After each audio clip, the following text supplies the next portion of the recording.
আমার নাম রিয়া। আমি তখন ক্লাস 6-এ পড়ি। আমাদের স্কুলটা অনেক বেশি পুরনো ছিল।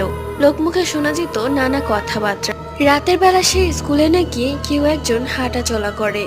দারোয়ান এই কথা বলেছে, কিন্তু সেই স্কুলে রাতের বেলা দারোয়ান ছাড়া আর কেউ থাকে না। তো যাই হোক, আমাদের সেই স্কুলের ছাদে যাওয়া নিষিদ্ধ ছিল।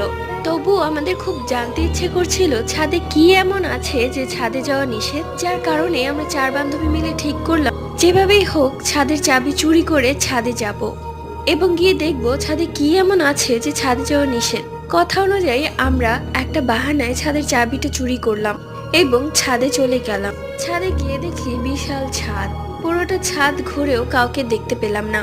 এরপর যখন নিচে নেমে আসবো ঠিক তখনই আবারও পেছনে ঘুরে তাকাই, দেখি একটি কালো ছায়া আমাদের দিকেই তাকিয়ে আছে। আমাদেরকে দেখা মাত্রই সে আবার ছাদের দিকে চলে গেল। আমরা বেশ ভয় পেয়ে গেলাম।